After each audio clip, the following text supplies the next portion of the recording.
Jadi ya nggak apa-apa, gue minta kemarin dari Gopaten cobain aja ajuin nama Sintera. Ternyata gol juga masuk gitu. Masuk juga, berhasil ke daftar juga berarti Berhasil ya, ke Pak? daftar gitu. Ya, oke. Kalau dari Pak Richard sendiri nih, tujuan daftar merek Pak Richard nih apa nih, kalau boleh tahu?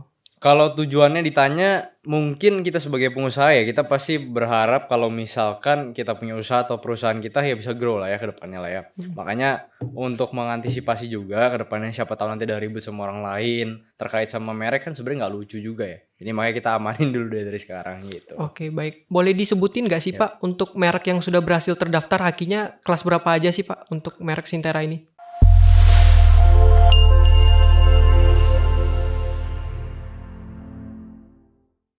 Hai semuanya, saya Kelvin Andrians. Selamat datang kembali di Firbi Podcast. Firbi Podcast adalah podcast yang akan membahas seputar tentang brand, bisnis, dan juga hukum. Bagi kalian yang ingin tahu mengenai merek, bisa langsung mengunjungi website kami di www.firbipaten.com. Atau bagi kalian yang ingin berkonsultasi seputar tentang hukum, bisa langsung menghubungi kami di konsultasihukum.co.id. Oke, selanjutnya kita sudah kedatangan tamu yang sangat spesial. Tamu kita yang satu ini adalah seorang pengusaha muda. Tanpa berlama-lama, langsung aja kita sambut Pak Richard Sunjoto. Ya, halo, selamat siang. Gimana kabarnya? Ya, baik kabarnya Pak. Dari Bapak sendiri kabarnya gimana nih Pak? Baik.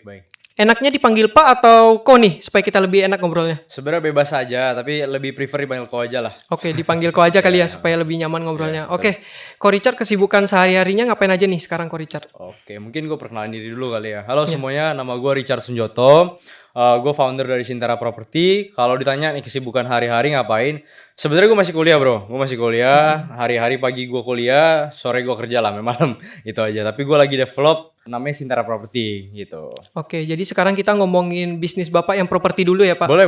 Nah, kalau boleh tahu nama Sintera sendiri ini inspirasinya dari mana nih Pak? Kok bisa namanya Sintera gitu? Ada ceritanya nggak sih Pak? Oke, mungkin ngobrol dikit mengenai nama Sintera kali ya. Kalau Sintera kenapa? Sebenarnya gue suka aja nama Sintera. Sin sama Tera itu kesannya kayak futuristik, tapi eksklusivitas juga dapet menurut saya pribadi ya. Jadi kemarin karena sempat riset-riset juga, kayaknya nama Sintera ini ya lumayan catchy lah kalau dia mau ngomongin orang gitu. Kalau nggak salah merek Sintera ini udah didaftarin ya Pak untuk hakinya. Kalau boleh tahu daftarnya di mana tuh Pak? Udah, kemarin kita daftarin di Gopaten, grupnya Firbi. Oh, daftarnya di Gopaten berarti di ya, Part of Gopaten. Firbi ya? Iya, Pak. betul.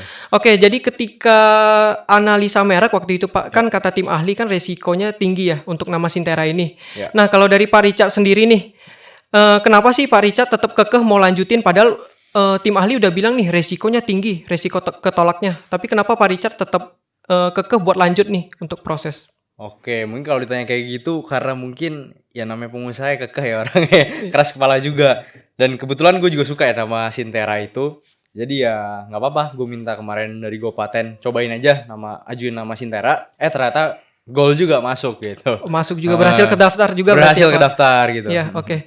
Kalau dari Pak Richard sendiri nih, tujuan daftar merek Pak Richard nih apa nih, kalau boleh tahu? Kalau tujuannya ditanya, mungkin kita sebagai pengusaha ya, kita pasti berharap kalau misalkan kita punya usaha atau perusahaan kita ya bisa grow lah ya ke depannya lah ya. Makanya untuk mengantisipasi juga ke depannya, siapa tahu nanti ada ribut sama orang lain terkait sama merek kan sebenarnya nggak lucu juga ya. Jadi makanya kita amanin dulu dari sekarang gitu. Oke, baik. Boleh disebutin nggak sih Pak, untuk merek yang sudah berhasil terdaftar hakinya kelas berapa aja sih Pak untuk merek Sintera ini? Kemarin kebetulan dibantu sama Firbi juga sama Gopaten. Disarankan kemarin masuk di kelas 35 sama 36. Kalau 35 itu buat publikasi online. Kalau 36 itu buat di jasa propertinya sendiri gitu. Oke. Nah, ini aku penasaran banget nih Pak Richard. Boleh diceritain nggak sih Pak, awal mulanya Pak Richard terjun ke dunia properti nih? Dan kenapa bisnis properti di antara sekian banyaknya bidang bisnis? Kenapa Pak Richard akhirnya memilih untuk terjun ke dunia properti? Boleh dijelasin nggak Pak Richard? Oke, mungkin cerita sedikit lah ya mungkin mengenai kenapa masuk ke dunia properti. Apalagi menurut gua kayaknya kalau untuk usia muda itu nggak terlalu bener lah masuk properti ya. Karena sebenarnya gini, mungkin boleh cerita sedikit flashback kenapa gue masuk di dunia properti. Sebenarnya nggak bisa dipungkirin juga masuk di dunia properti ini karena keluarga. Bokap gua awalnya ngajarin gue di properti nih. Cuman kemarin karena bokap pindah bidang, jadi ya udah gue yang nerusin lah properti ini. Akhirnya singkat cerita, gue coba mulai dari tahun 2021 pas COVID itu, pas gue ke Bali, gue lihat-lihat nih properti banyak yang lagi lesu nih, banyak yang murah juga. Akhirnya gue coba invest dulu 1 biji di Bali. Ternyata ya lumayan lah keuntungannya lah. Akhirnya sering berjalannya waktu, belajar ya itulah masuk di dunia properti. Tapi kalau ditanya juga nih ya, menurut gue di umur 21 tahun ini, kayaknya kalau misalkan gue nggak dibantu sama bokap gue awalnya, mungkin gue bakal masuk kripto kali ya. Cuannya lebih banyak. Kripto ya. Cuman kalau misalkan ditanya ya itulah kenapa asal mulanya ya karena keluarga ngajarin gue di properti, yang menurut gue itu lebih sustainable for the long term for my own perspective. Jadi gue masuk di properti gitu. Oke, baik. Jadi ceritanya karena itu ya sebenarnya. Iya, Pak. karena bokap lah pasti lah. Oke. Iya. Kalau menurut Pak Richard sendiri nih, menurut pandangan Pak Richard, nah dunia bisnis properti gimana sih sekarang Pak? Kita kan tahu nih tren pasar properti kan sering berubah-ubah nih Ya. seiring berjalannya waktu. Kalau dari Pak Richard sendiri melihat dunia properti gimana sekarang tuh Pak? Oke, mungkin cerita sedikit mengenai dunia properti. Terutama saya mainnya di Bali ya Pak ya. Saya main di Bali.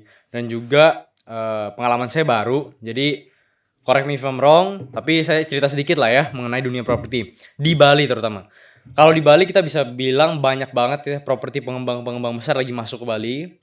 Apalagi orang luar negeri, asing juga pernah masuk semua ke Bali. Kenapa? Karena mungkin target marketnya lebih besar. Kalau di Jakarta kita mungkin cuma bisa jualan dia mungkin orang Indonesia atau mungkin asing dikit lah. Mungkin Korea, Jepang, Cina dikit-dikit lah ya. Cuman kalau kita ngomongin di Bali, mungkin target pasar lebih besar. Satu, orang Australia banyak yang beli villa di sana, orang Eropa banyak yang beli villa di sana, US juga banyak. Jadi menurut gua kolamnya lebih besar aja. Yang pertama. Tentang dunia properti sekarang di Bali 2025 ini menurut saya sendiri lagi agak tricky ya. Kenapa tricky? Karena market sama demand sama supply itu lagi banyak banget supply. Demand-nya juga banyak, tapi berpindah-pindah Pak tempatnya Pak. Kalau misalkan kita ngomong di Jakarta Pusat, kita ngomongin di Tebet sini ya tempat kita syuting, mungkin ya demand-nya stable aja, ada terus lah yang cari. Tapi kalau kita ngomongin di Bali, agak sedikit berpindah-pindah. Ada orang yang dulu suka banget di daerah Kuta, sekarang kalau misalkan kita jualan di daerah Kuta ya nggak laku Pak.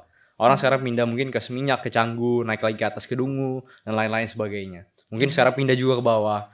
Jadi market properti 2025 ini mungkin agak ya slowing down sedikit di Bali karena faktor oversupply. Tapi tetap akan growing sih makin lama sih. Oke, jadi Pak Richard sendiri melihat bisnis properti ini akan terus growing ya Pak? Bisa dibilang seperti itu ya? Menurut saya pribadi seperti itulah ya. Cuman nanti pasti ada mentok atasnya karena kan udah supply udah banyak banget ya Pak ya. Banyak banget pengembang-pengembang kecil ataupun developer besar yang lagi main di sana.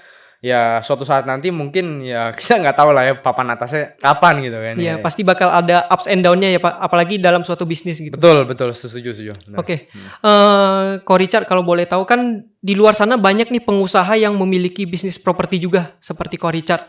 Nah, kalau untuk bisnis propertinya Ko Richard sendiri nih, apa sih yang membedakan bisnis propertinya Ko Richard dengan bisnis properti orang lain di luar sana? Oke. Kalau ditanya perbedaan saya Sintera dan juga developer saya dibandingin yang lain, saya sebenarnya main di kelas yang middle to up ya Pak ya. Lebih ke eksklusivitasnya saya mainin. Dan dari segi properti yang saya jual juga mungkin saya menjamin kepada konsumen-konsumen saya kalau misalkan ada kenapa-napa di kemudian hari ya saya kasih garansi. Misalkan ada kebocoran selama 6 bulan pertama serah terima, ya saya perbaikin lah. Kan banyak juga developer-developer yang mungkin udah namanya udah besar, kadang kalau konsumennya komplain ya nggak ditanggepin. Ya kan, kita nggak bisa pungkirin lah ya karena salah kontrak atau salah apapun ya kita nggak bisa ngomong. Tapi kalau di saya sendiri, saya menjual eksklusivitas saya nggak mau menjual harga mahal tapi kualitas saya abal-abalan. Itulah singkat ceritanya. Jadi saya masih kasih kualitas yang terbaik. Apalagi pembeli-pembeli itu kan sebenarnya mereka buat rumah mereka jangka panjang ya. Jadi saya juga nggak mungkin mau merugikan reputasi saya juga untuk kualitas-kualitas yang kurang baik dan juga lepas tangan lah konsumen gitu sih Pak. Oke, baik Ko Richard. Kalau kita ngomongin properti nih Ko Richard, kan pastinya banyak juga nih kasus-kasus di dunia properti kayak misalnya orang udah bayar DP rumah nih, tapi rumahnya nggak dibangun-bangun atau misalnya proyek perumahannya mangkrak nih.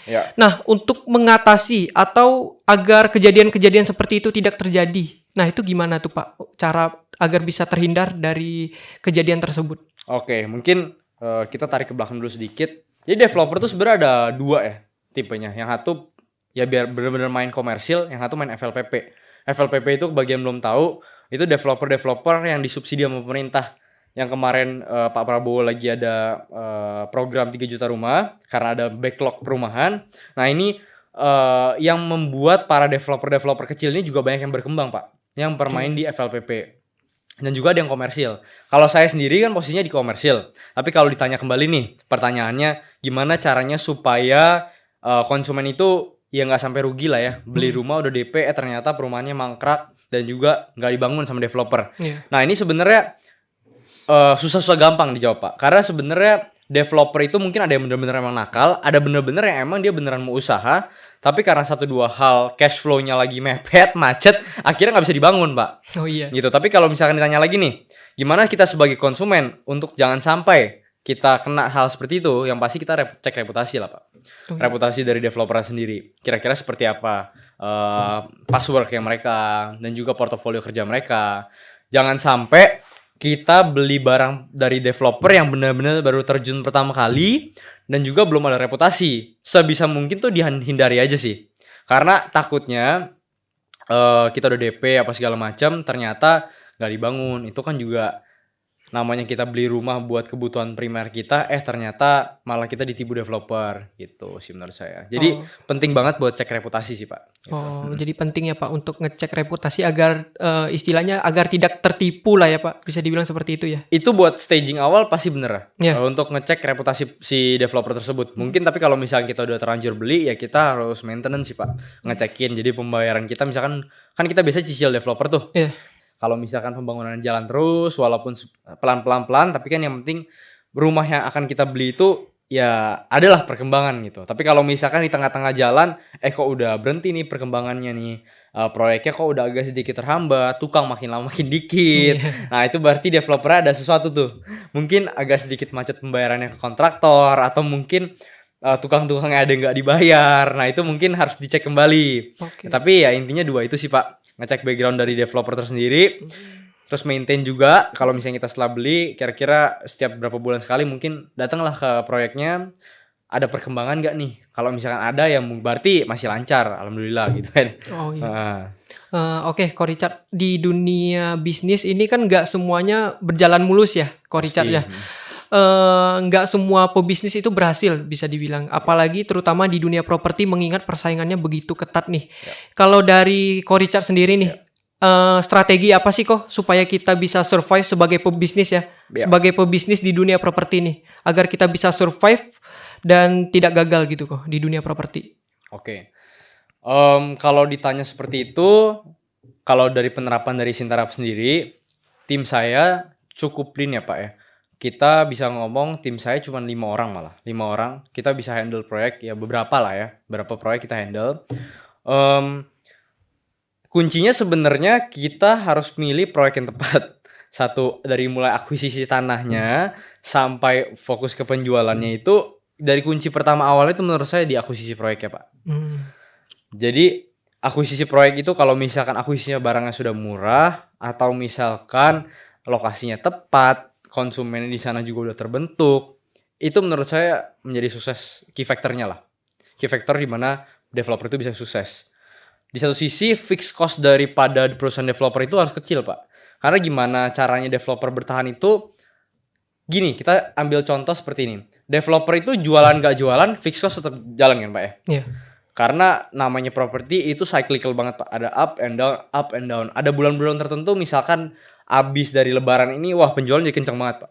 Tapi ada di bulan-bulan awal Januari, bulan Februari, mungkin penjualan ya sangat-sangat sedikit. Bahkan kadang-kadang nggak ada juga, Pak. Ya kan? Jadi penting banget buat developer itu menjaga cost-nya itu bulanan kecil. Kalau misalkan bulanannya cost-nya besar, maka developer itu setiap bulannya akan boncos nutupin cost-nya dia. Ya, nangkep kan maksudnya kan? Nangkep. Jadi cost-nya itu nggak boleh sebisa mungkin dibuat kecil mungkin. Dan juga sebagai developer juga mungkin akuisisi tanah atau akuisisi lahannya itu dibuat sedemikian murah. Dan juga secara termin mungkin ke pemilik tanah atau apa segala macamnya harus dibuat ya menguntungkan lah buat developer dan juga pemilik tanah gitu sih menurut saya. Gimana sih kok cara mengelola properti yang baik dan benar bagi calon pembeli ataupun calon penyewa nih? Kalau ditanya gimana caranya mengelola properti, agar tetap menarik agar tetap menarik ya. ya Ya. di mata para calon pembeli dan juga calon penyewa. Kalau saya sih balik lagi main di kualitasnya sih Pak. Kualitas, Nah, kembali kualitas ya. Karena saya main di Bali ya Pak ya, karena banyak Iya. banget developer lainnya. Saya harus main di kualitas yang mungkin sedikit aja lebih baik daripada developer lain. Walaupun mungkin keuntungan yang saya dapetin nggak sebesar developer lain. Cuman kalau misalkan saya bisa membuat kualitas yang sedikit lebih baik daripada developer lain, menurut saya itu bisa menjadi nilai tambah. Gitu sih, karena kualitas itu kan sangat penting Pak. Misalkan contoh kita beli rumah. Kita beli rumah di developer A. 2 bulan 3 bulan kemudian ternyata atapnya bocor. Oke. Itu kan kadang-kadang ya walaupun itu gimana ya, menurut konsumen itu kayak hal-hal kayak gitu yang kecil-kecil kayak gitu loh. Itu yang buat sebenarnya jadi kedepannya konsumen tuh kayak berpikir ulang gitu, mau beli lagi dari saya gitu atau misalkan dari orang lain. Makanya saya benar-benar jaga tuh kualitasnya. Kalaupun emang ada permasalahan, pasti langsung kita solve supaya cepet sih Pak. Oke, Pak Richard, kan aku sempat ngepoin nih ya Iya. websitenya Sintera nih Pak. Iya. Dan di halaman paling depan websitenya tertulis transforming a better investment in real estate. Iya. Nah, itu maksudnya gimana tuh Pak? Kan penonton kita yang ada di rumah kan juga banyak nih yang pengusaha-pengusaha. Barangkali mereka ada yang mau invest ke usahanya Pak Richard nih. Nah, itu gimana tuh Pak? Boleh dijelasin nggak? Boleh banget yang mau invest silakan invest. Kontak saya aja langsung, boleh aja mau Silakan. invest gitu ya. Iya. Cuman kalau ditanya kenapa motonya investing in a better way ya kan sebenarnya untuk Iya. Sintera sendiri ya. Karena sebenarnya kita jadi platform juga sih sebenarnya kalau misalkan orang-orang, teman-teman, masyarakat di luar sana yang mau investasi di properti tapi mungkin nggak tahu masuk ke lewat mana, ya mungkin boleh ngobrol-ngobrol sama saya. Siapa tahu cocok sama cara kerja saya sebagai developer kecil-kecilan juga. Ya nanti bisalah kita invest bareng gitu. Jadi kalau di Sintara itu cara investasi seperti apa? Kita sebenarnya belum terlalu buka untuk umum ya Pak ya. Saya banyak kan masih di friends and family aja, teman-teman sama keluarga. Kalau mau diinvest ya kita invest, nanti ada bagian porsi-porsinya lah ya. Berapa persen sahamnya, nanti bisa dibagi berdasarkan keuntungan, setiap bulannya juga akan bagi bunga dan segala macamnya. Seperti itu sih Pak. Oh, oke, baik. Kalau tadi kan kita udah ngomongin tentang investment nih, Ya. Ko Richard nih. Ya. Nah, kalau seandainya ada yang mau jadi agent propertinya Ko Richard nih, Ya. itu apa aja sih persyaratannya kok kalau boleh tahu? Sebenarnya kalau di Sintara itu kita belum buka agency ya Pak ya. Anggapannya brokerage kita belum buka, tapi kita buka tim buat marketing, sales buat in-house ya Pak ya. Karena memang basicnya kita mungkin kedepannya akan mengarah ke brokerage. Cuman untuk saat ini kita masih fokus di core bisnis kita yaitu developing house and villa. Jadi mungkin kalau misalkan tertarik buat join, boleh join di tim in-house kita di marketing atau sales. Bebas tinggal hit us up aja di sana gitu. Oh, oke. Nah, sebelum mengundang Ko Richard nih, kan aku sempat riset ya mengenai latar belakangnya Ko Richard apa, kemudian usaha yang dimiliki Ko Richard apa aja. Nah, selain di bisnis properti, kalau aku lihat Ko Richard ini sebagai founder dari event yang namanya Youth Entrepreneur Summit Conference atau biasa dikenal dengan Yes Conference nih.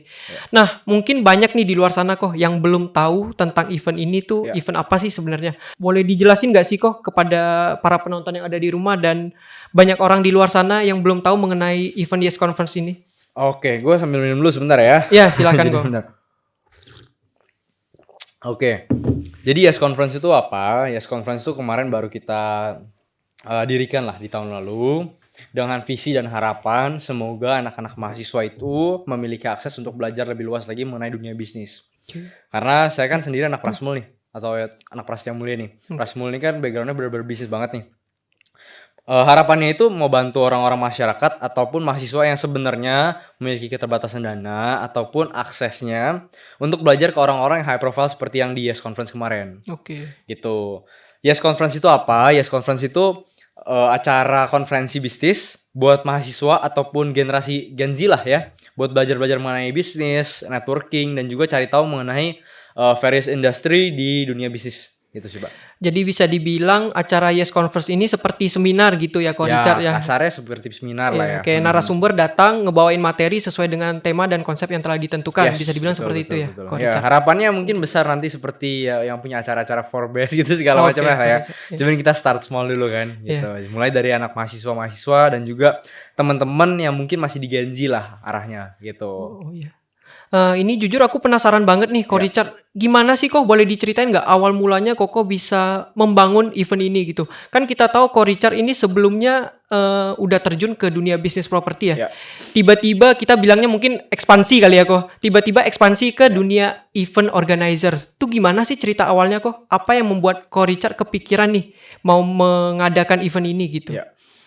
Sebenarnya gue mungkin orangnya emang agak gila sedikit ya. Orangnya emang agak gila sedikit. Emang sukanya tuh buat hal baru yang emang besar aja sih. Karena jujur Yes Conference itu bermula dari kampus, bermula dari Prasetya Mulia. Karena di saat itu tuh mungkin belum ada yang benar-benar berani buat event besar dan juga dengan budget yang sekian ratus juta, apalagi di luar kampus. Jarang tuh, Pak. Jujur aja. Jadi di kampus itu mungkin banyak organisasi-organisasi, Pak. Dulu tuh banyak organisasi sampai sekarang Prasmul itu banyak yang buat organisasi di dalam kampus maupun di luar kampus. Tapi saya dulu lihat tuh pas tahun 2024 kemarin tahun lalu, itu kemarin tuh semenjak pasca Covid pada lagi libur, belum banyak yang berani keluarin duit lumayan besar untuk buat acara di luar kampus. Kenapa? Karena budgetnya juga ya terbatas. Dan juga mungkin banyak yang belum terlalu aware lah mau keluar kampus untuk buat acara yang lebih besar. Saya kemarin kepikiran aja karena di Prasmul kan banyak teman-teman saya juga. Saya cerita lah ke teman-teman kayak kita harus buat sesuatu yang baru deh bro. Buat gebrakan baru aja lah. Kita buat sesuatu yang lebih besar. Tapi dalam ukuran besar ini kita harus berimpact juga nih ke orang-orang di luar.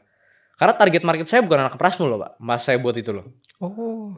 Target market saya adalah anak Prasmul, tapi pada saat kenyataannya, pada saat saya jalankan, nggak terlalu banyak anak Prasmul malah yang masuk. Padahal saya udah kasih harga benar-benar murah. Gitu, yang uniknya gitu kan, seperti itu kan. Nah, saya udah kasih harga benar-benar murah, ya memang nggak sesuai sama jalan yang saya harapkan, tapi ternyata banyak orang di luar sana yang malah terbantu sama apa yang saya buat, dan yang tim saya buat. Karena saya juga nggak bisa pungkirin lah, saya punya tim dulu pas di Eskon itu sekitar 80 orang pak. 80 orang? 80 orang. Wah. Itu semua kerjaan tim saya semua yang hebat, bukan saya. Saya cuma punya ide aja, tapi yang menjalankan itu semua dari mulai operasional, event, sosmed itu tim saya semua. Oke. Gitu. Jadi Ko Richard ibaratnya hanya mengarahkan tim tersebut itu aja Ya, ya. saya ngarahin aja. Visinya seperti ini, misinya seperti ini yang bisa kita lakukan untuk kampus dan juga untuk masyarakat di luar sana itu seperti ini. Dan menurut saya itu ya cukup besar ya buat kemarin tahun lalu belum ada yang pernah buat di luar kampus lah ya, anggapannya di luar kampus, membuat lebih dari berapa ratus juta itu kita keluarkan untuk acara itu. Dan juga sebenarnya kita harga yang kita tawarkan ke masyarakat itu cukup murah. Kenapa? Karena kita sebenarnya emang awalnya ya, kita emang pengen buat masyarakat itu bisa belajar ke orang-orang yang papan atas dengan harga yang lumayan terjangkau. Gitu Pak. Oh oke. Ya. Baik. Jadi kalau untuk tujuan dari Pak Richard sendiri mendirikan acara Yes Conference ini apa nih Pak kalau boleh tahu? Dan harapan kedepannya nih untuk acara Yes Conference ini? Ya tujuannya itu sih Pak sebenarnya, buat orang banyak itu sebenarnya bisa belajar. Cuman yang nggak bisa dipungkirin juga karena acaranya kan komersil ya Pak ya. Iya. Yang pasti mau nyari untung lah Pak. Nyari untung. Iya pasti. Iya. pasti. Nyari keuntungan juga gitu. Ya. Nah, kalau kita udah bicara tentang acara Yes Conference ini, Pak. Kalau saya lihat itu kan narasumbernya orang-orang hebat semua nih, Pak. Pengusaha-pengusaha besar semua nih. Boleh disebutin nggak sih, Pak, untuk nama-nama dari pembicaranya yang udah pernah Ko Richard hadirkan nih di acara Yes Conference ini? Dan kenapa mereka yang Ko Richard hadirkan di event ini? Oke. Banyak beberapa narasumber-narasumber itu sebenarnya karena kita hasil diskusi dari tim saya. Jadi kita diskusi juga kira-kira tema-tema apa yang lagi masuk nih di zaman sekarang, topik-topik apa yang lagi hot, makanya kita masukin ke sana. Kemarin kita berhasil ngundang sekitar 12 pembicara. Mungkin yang kalau misalkan masyarakat pada tahu mungkin Pak Bong Chandra di Trinity Land, terus ada Brandon Salim. Ya biasa dia main di digital lah ya, dia lumayan terkenal di digital. Terus ada yang ownernya Jakarta Go, saya hadirkan juga. Terus kemarin Halo Hani, Ci Stefani Regina. Terus Boy Meleno, direkturnya Pantai Indah Kapuk juga saya invite kemarin, Pak Ipeng. Terus juga ada beberapa lainnya sih, mungkin Pak Devin Cahaya itu juga co-founder dari Yes Conference yang tahun lalu. Itu sih, hanya itu sih. Yang lainnya mungkin lupa-lupain. Oke. Ko Richard, dari para pembicara-pembicara ini nih, Ada nggak sih kok salah satu pembicara yang mungkin ini panutan gue banget nih? Panutan ya? Iya. Karena saya jujur menggeluti di bidang properti, pasti panutan saya Pak Bong. Pak Bong Chandra. Pak Bong Chandra. Iya. Karena saya melihat dia bukan hanya keren ya sebenarnya, cuman mungkin cara pembawaan dia materi, cara dia berbicara di depan umum juga kan bagus banget ya Pak. Iya. Saya sih pengen belajar sih, harapan ke beliau sih gitu. Oke. Jadi makanya saya invite. Kebetulan saya invite dia udah 2 kali sih Pak. Yang satu ke kampus, ke dalam kampus Prasmul, yang satu di eksternal kemarin. Gitu. Oh, udah 2 kali berarti dia 2 ya? kali. Betul. Oke. Nah, ini jujur aku penasaran banget nih kok. Gimana sih Ko Richard bisa mendapatkan kepercayaan nih dari para narasumber-narasumber tersebut?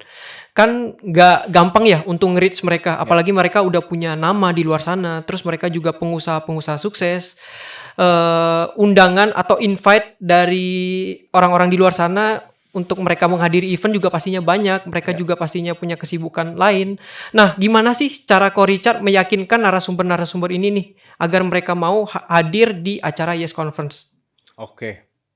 Kemarin tuh sebenarnya gini ceritanya. Awalnya itu Yes Conference tuh sebenarnya udah hampir rungkat lah, gitu bisa ngomong. Hamin 1 bulan tuh ya. Hampir rungkat kok. Hamin 2 bulan lah kita ngomong lah ya. Hampir rungkat tuh dalam artian hampir gagal kita. Oke. Kita hampir gagal karena kita nggak dapet pendanaan sama sekali Pak. Jujur aja. Saya buka-bukaan aja, kita cerita-cerita lah ya. Kita nggak mendapatkan pendanaan sama sekali. 0 di Hamin 2 bulan tuh acara berjalan. Akhirnya saya cerita-cerita tuh ke teman. Saya bilang ini mau nggak mau acara ini harus berjalan lancar ya. Karena ya ini kan tujuan kita bersama. Kita udah buat ini bareng-bareng. Ya harapannya bisa lah kita eksekusi acara ini. Menjelang 2 bulan itu kita benar-benar kerja keras juga. Kita cari segala cara gimana caranya supaya kita dapat sponsor dan segala macamnya. Akhirnya ketemu tuh. Awalnya karena sebenarnya kita berhasil ngundang beberapa key person dulu ya Pak ya. Key person tuh kita berhasil ngundang Pak Bong, Pak Dani Sutradewa, foundernya, dia punya venture capitalist. Terus juga saya berhasil ngundang Devin Cahaya sebagai co-founder dari YesCon. Akhirnya karena 3 nama itu saya berhasil yang narik sponsor dari luar. Akhirnya perusahaan yang pernah kita ngomongin sebagai perusahaan lah ya si Yes Conference ini. Entitas ini tuh udah lumayan dapat uang nih buat menjalankan operasional acaranya. Terus karena kita ngobrol-ngobrol sama tim, narasumber-narasumber ini nih yang kita mau undang. Kita cari caranya gimana Pak? Caranya gimana? Segampang ini sih Pak. Bapak kenal sama siapa? Saya approach Bapak, boleh nggak minta tolong speaker A ini untuk datang ke acara kita? Oke. Simpel itu sih. Dan juga ada banyak juga yang mungkin nggak kenal sama sekali. Saya bener-bener orang nekat ya Pak. Saya DM Pak. Saya DM. Oke. Dengan harapan akan dibalas. Akan dibaca. Oke. Cuman kenyataannya enggak Pak. Kenyataannya nggak dibalas. Jadi gue cari cara lain. Gimana caranya supaya dibalas nih. Gue cari cara gimana caranya gue ketemuin lah tuh atasan-atasan manajemen kampus gue. Ya kan. Pak minta tolong Pak, saya mau undang orang-orang ini Pak. Bisa gak kira-kira dibantu nih untuk bisa ngundang orang-orang kayak ini. Ternyata mereka punya aksesnya karena beberapa invitation saya itu adalah anak-anak yang lulusan Prasetya Mulia juga Pak.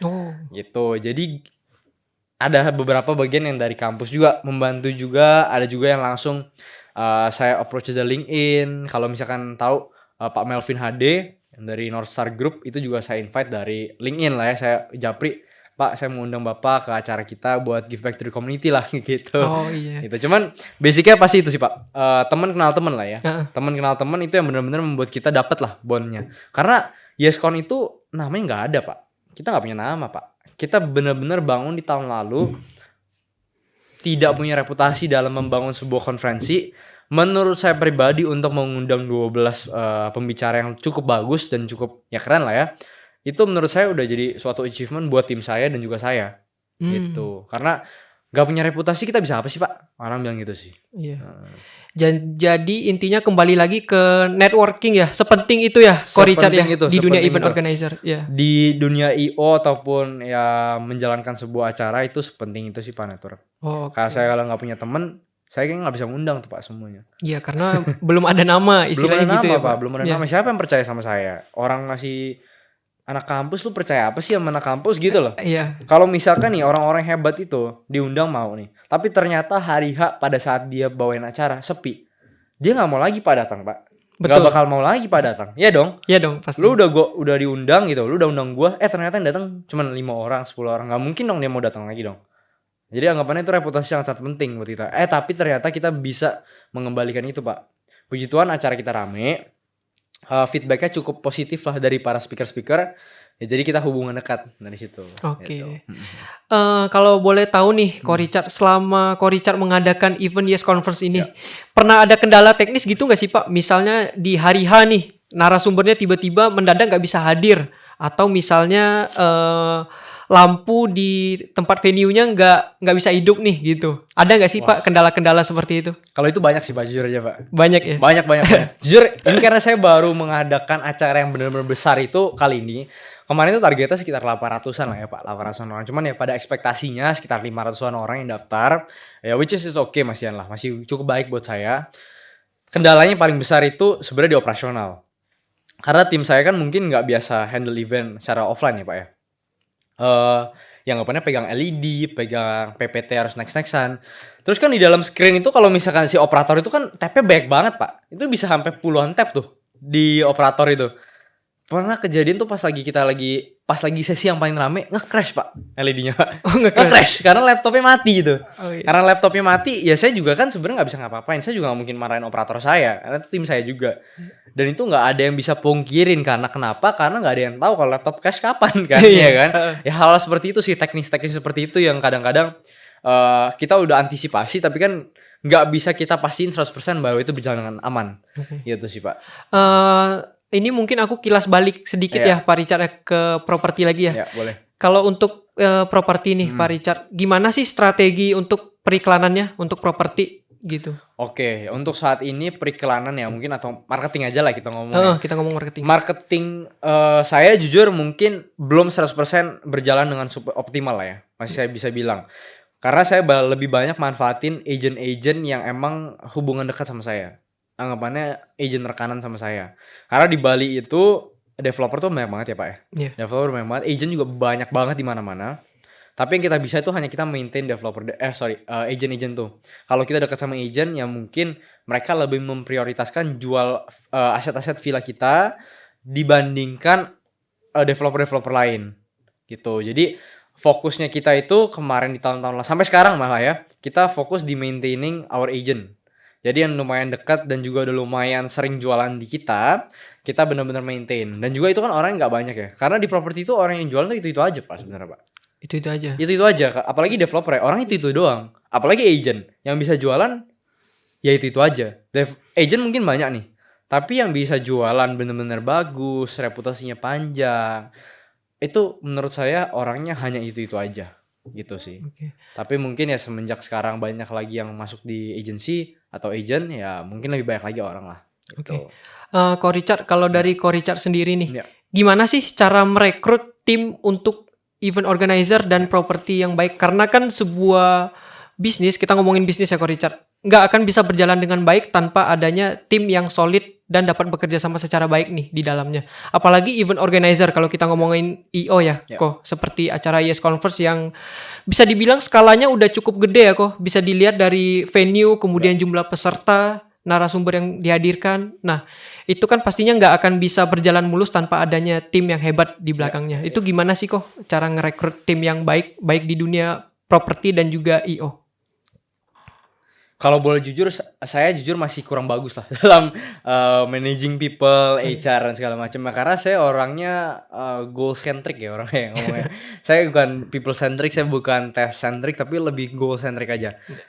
Kalau ditanya gimana caranya kemarin, kita ngomongin YesCon dulu aja ya. Oke. YesCon itu kemarin saya ada tim 80 orang Pak. Dari kampus ya Pak ya. Itu semua anak teman-teman kampus dan juga ada yang anak-anak mahasiswa di bawah saya dan juga maba-maba lah ya, banyak bantuin saya juga.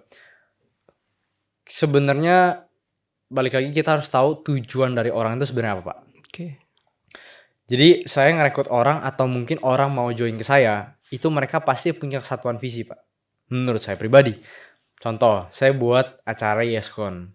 Kenapa banyak yang mau join saya Pak? Karena mungkin saya punya visi yang besar, yang mungkin orang itu percaya saya bahwa saya tuh bisa nih jalanin. Saya tuh bisa nih achieve. Tapi di satu sisi saya nggak bisa achieve tanpa ada tim dong. Bener dong. Tapi yang kita bisa jual adalah mimpinya Pak. Kita bisa jual mimpinya Pak. Teman-teman saya itu mungkin percaya sama saya karena saya jual mimpi. Tapi eksekusinya itu harus bagus dong. ya kan? Karena mimpi itu harus tereksekusi gitu kan. Kemarin jadi ya yang saya lakuin itu adalah saya jual mimpi ke teman-teman. Bro, gue pengen buat acara ini nih bro. Lu mau nggak gabung part of our team, part of my team? Karena kan banyak juga yang mereka mungkin punya pilihan lain ya Pak ya. Organisasi-organisasi lain yang mungkin lebih besar daripada saya punya gitu kan. Karena kan saya masih mulai dari nol, sedangkan yang lain ada yang udah mulai dari tengah, ada yang udah naik, udah tinggi tuh, udah gede-gede semua acara-acaranya. Tapi saya mulai dari nol. Tapi mungkin ya puji Tuhan juga saya punya teman-teman ring 1 yang memang benar-benar deket, yaitu yang bantu saya. Akhirnya saya berhasil rekrut 80 orang total, 70 atau 80 orang saya agak sedikit lupa. Dan mereka bantu saya di acara Yaskon itu. Ya puji Tuhan berjalan dengan lancar juga. Sampai tahun ini juga mungkin dilanjutin sama adik tingkat lagi di bawah untuk menjalani Yes Conference. Ya gitu sih Pak. Mimpi itu harus kita jual Pak, karena pasti di antara mimpi yang kita buat pasti ada mereka-mereka tuh yang sebenarnya pengen ikutan supaya mereka bisa menjadi suatu orang yang lebih baik lagi dan juga growing lah sebenarnya. Gitu sih Pak. Kalau kita ngomongin tentang acara event Yes Conference nih kok, apa sih tantangan terbesarnya kok Richard dari mengelola event yang berskala besar seperti Yes Conference ini? Tantangannya apa sih? Tantangannya keuangan Pak. Keuangan. Karena tanpa ada network, tanpa ada tim yang bagus gitu, itu uang nggak bakal ngalir Pak. Dan juga sebagai pembuat acara yang bener-bener baru ya, dari nol lah ya kita ngomongin, saya bener-bener dari nol Pak soalnya. Itu menurut saya tantangannya funding Pak, karena banyak teman-teman saya juga yang buat acara, mereka tuh banyak yang anggapannya yang nutupin kerugian lah sebagai pembuat acara. Beda sama brand-brand besar yang membuat acara memang untuk ya brand image, brand awareness, itu beda ya Pak. Karena kan kita penetrasi marketnya adalah untuk membuat keuntungan untuk di acara dan juga give back to the society ya kan. Ini susahnya itu kenapa? Karena kita belum punya reputasi Pak. Kita belum punya reputasi di bidang organizer acara. Kita belum punya background apapun, apalagi kita juga masih anak kampus lah bisa dibilang ya. Itu susah banget dipercaya orang. Tapi kalau kita punya network yang benar-benar kuat gitu ya, benar-benar strong gitu. Teman saya itu banyak bantuin saya dapat sponsor juga. Teman saya ada yang dari grup Toyota, grupnya Plaza Toyota, Astra Internasional, banyak lah. Itu bantu-bantu kita untuk dapat funding gitu sih Pak. Ko Richard, tadi kan sebelum mulai podcast kan kita udah ngobrol-ngobrol dulu nih di belakang. Ko Richard nih kan masih muda banget ya, masih anak kampus juga nih. Nah, Ko Richard tetapi di umur semuda ini udah punya bisnis sendiri. Bangga gak sih dengan akan hal itu? Wah, kalau ditanya bangga atau enggak, masih bisa berkembang Pak. Karena tujuannya masih jauh Pak. Saya masih muda, saya juga harapannya juga ya saya mau jadi seseorang lah suatu saat nanti lah ya. Bangga sih bisa dibilang bangga, cuman masih kurang bangga karena masih banyak yang sebenarnya saya lakuin kesalahan Pak. Saya banyak juga ngelakuin kesalahan-kesalahan yang menurut saya bodoh, ya bego lah ya sebagai pengusaha muda. Kita nggak tahu apa-apa, kita terobos, kita sikut kanan sikut kiri, itu menurut saya agak salah juga. Karena kadang-kadang yang saya jalankan juga saya nggak pakai planning, saya jalanin dulu, ternyata pada saat udah nyebur salah. Itu kan bego Pak. Bodoh lah kita bisa ngomong lah ya. Sebagai pengusaha muda itu juga sebenarnya kita harus bener-bener kuatin di fundamentals kita dulu sih Pak. Itu yang saya salah selama saya menjalani usaha ya. Saya sebenarnya bisnis udah lama sih Pak. Oh udah lama? Saya sebenarnya bisnis udah lama. Saya dari umur 13 Pak. 13 kok? Iya, saya awal mulanya saya bukan bisnis sih bilangnya apa ya. Usaha kecil-kecilan di bidang sneakers dulu. Oh sneakers. Ya, saya dulu saya main sneakers. Dari 2017 saya mulai itu. Saya ingat banget, saya SMP kelas 1 saya mulai. 2017 saya main di sneakers. Terus sampai tahun 2021 2022 lah masih main lah sedikit-sedikit. Tapi karena market udah mulai menurun lah ya. Jadi saya exit, saya langsung pindah tuh. Buru-buru saya pindah ke properti. Gitu. Jadi saya ngumpulin modal saya di jualan sepatu, Pak. Kenapa saya jualan sepatu? Karena saya dulu nggak punya uang. Keluarga saya nggak mau beliin saya sepatu. Jadi saya harus cari uang sendiri gitu loh. Gitu. Iya. Gitu. Jadi intinya ya kalau kita sebagai ini kan kita masih muda ya kok. Maksudnya kalau seandainya mau masuk ke dunia bisnis, intinya harus kuat fundamental dan juga terutama mental ya kok. Mental paling penting kan banyak nih. Oh iya betul. Misalnya pengusaha muda nih udah ngejalanin bisnis tiba-tiba gagal di tengah jalan, mereka udah kayak langsung nyerah aja. udahlah masa bodoh lah gue gitu. Betul, Jadi, karena emang bisnis nggak segampang itu sih Pak. Iya. Saya juga jujur mulai merasa bisnis itu di tahun ini nggak segampang itu. Karena sebenarnya efeknya sebanyak Pak. Kenapa menurut saya pribadi ya? Banyak dari luar sana itu yang mendamba-dambakan influencer itu kayak yang mungkin harus kaya di usia muda ya kan, cepet kaya dan segala macamnya. Itu jadi membuat tuh ekosistem bisnis dan juga ekosistem kerja itu orang semua kejar-kejaran kan Pak. Iya. Kita bisa ngomong lah semua di 2025 semua orang tuh kejar-kejaran untuk menyapai sesuatu kan sebenarnya. Akhirnya jadi ekosistemnya itu sangat ruin, orang harus cepat kaya, orang harus cepat apa. Which is itu yang membuat orang-orang itu cepat nyerah sebenarnya. Iya kan? Jalan bisnis gue nggak jalan 3 bulan, nggak jalan 6 bulan, setahun, nyerah gitu. Saya juga jujur pernah di fase itu. Saya juga jujur pernah di fase itu. Karena saya lihat, influencer harus cepat kaya dan segala macamnya. Tapi ya sebenarnya prosesnya harus kita laluin Pak. Mau nggak mau gitu kan. Iya. Karena nggak ada yang instan kan. Iya, Mungkin ya kalau Timothy Ronald memang dia pinter banget. Jadi kita nggak bisa ngomong ya. Kalau kita kaum mending biasa-biasa nggak pinter-pinter banget ya kita harus belajar mau nggak mau.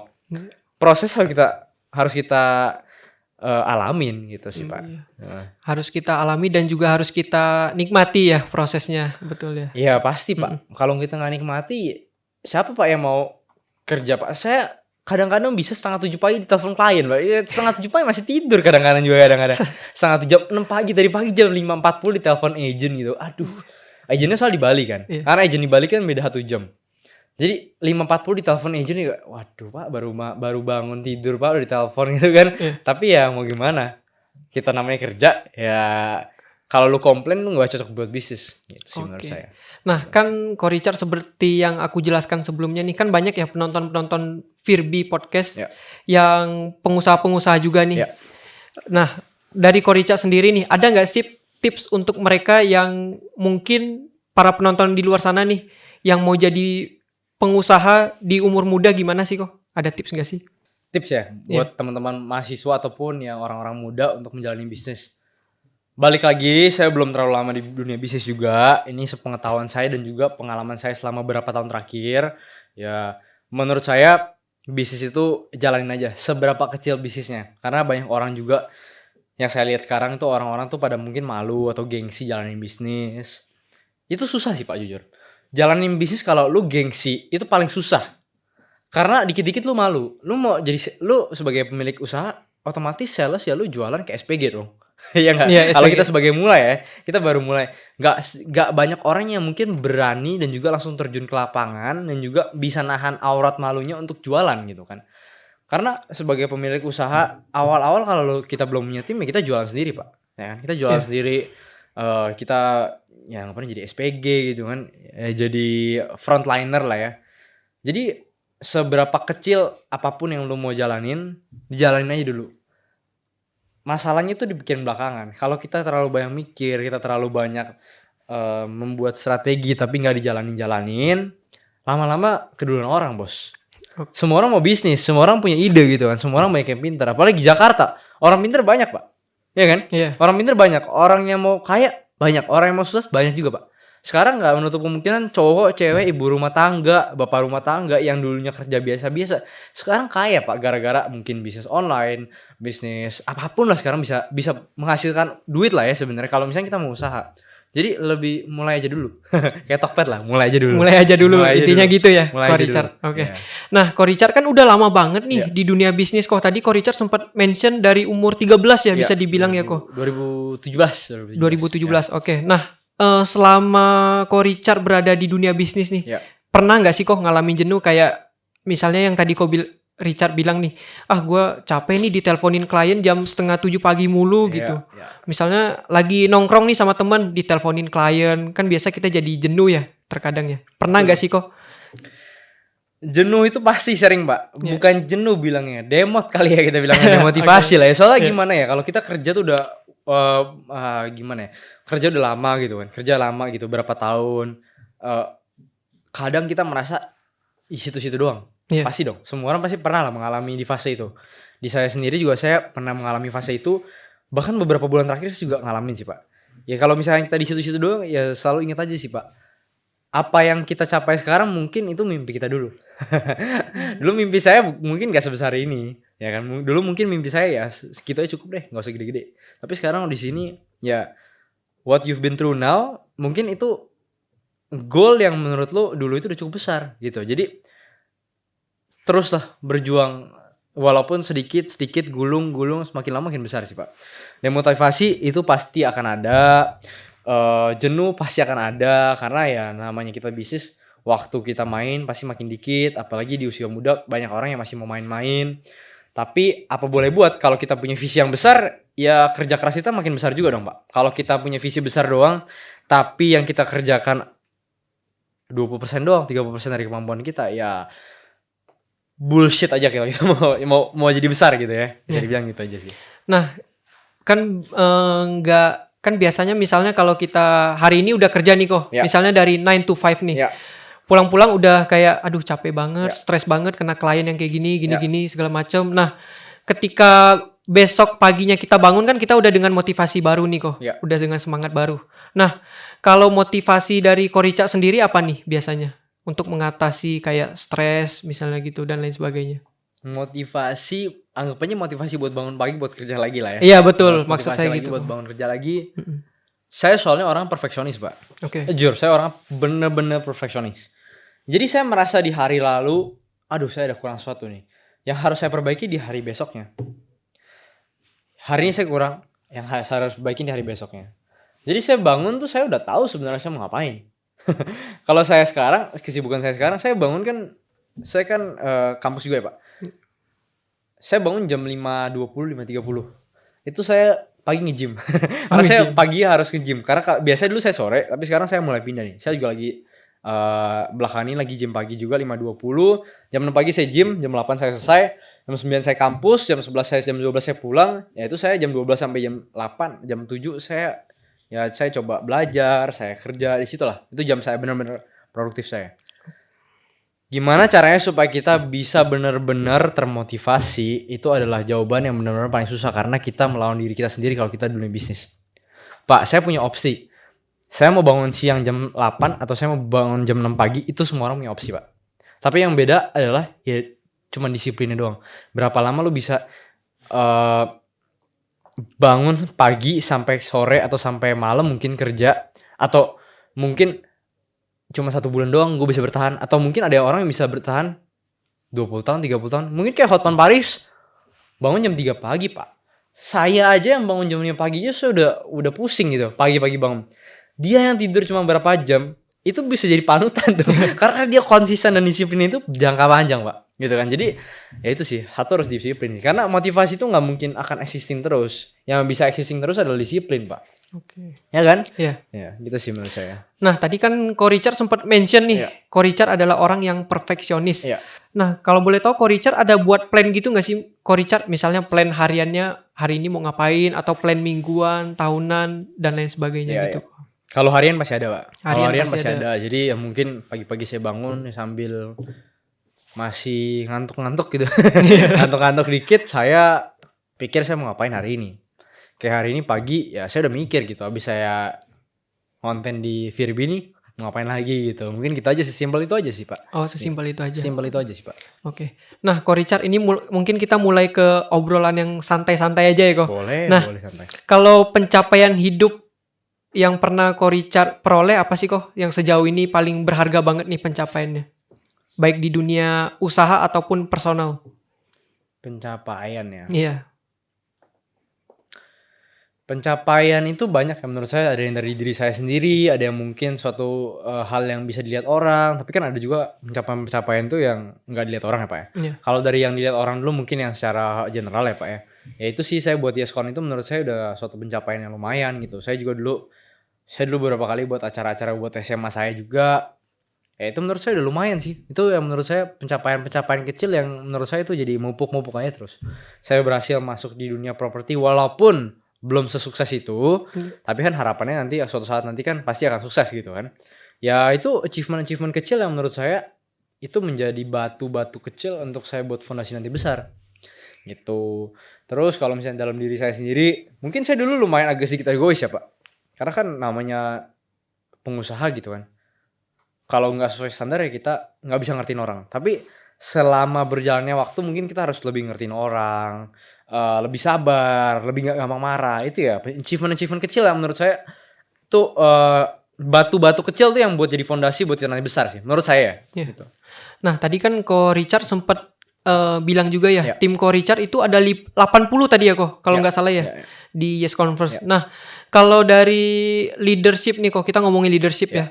Kalau caranya Ko Richard memimpin nih 80 orang ini gimana sih Ko? Kan 80 orang itu bukan jumlah yang sedikit ya Ko. Dan juga masing-masing punya personalitinya masing-masing nih. Ya. Pasti bakal susah banget nih disatuin untuk agar bisa bekerja sama dengan baik. Nah, kalau dari Ko Richard sendiri gimana sih Ko?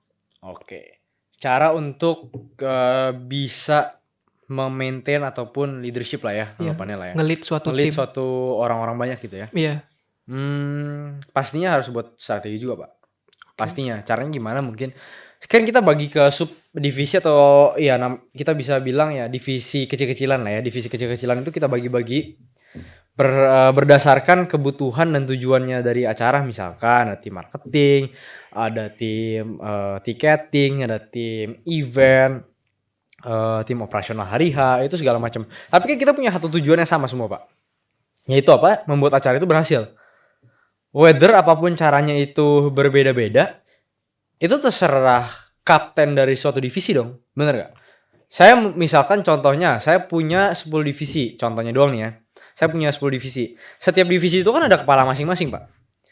Mau cara 10 kepala ini beda-beda ataupun berbeda dari cara saya, itu kan terserah si kapten divisi dong. Tapi yang bisa kita tanemin itu sebenarnya cuma visi dan tujuan dari acaranya ataupun tujuan dari apa yang kita bangun sekarang. Kalau tujuannya itu kuat, tujuan itu kokoh, itu pasti mereka jalannya bagus lah.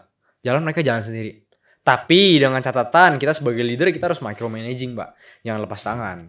Karena by the time kita merasa kita lepas tangan, oh udah nyaman ya. Ini yang mulai bibit-bibit penyakit tim itu mulai kerjanya melambat, efisiensi mulai rendah.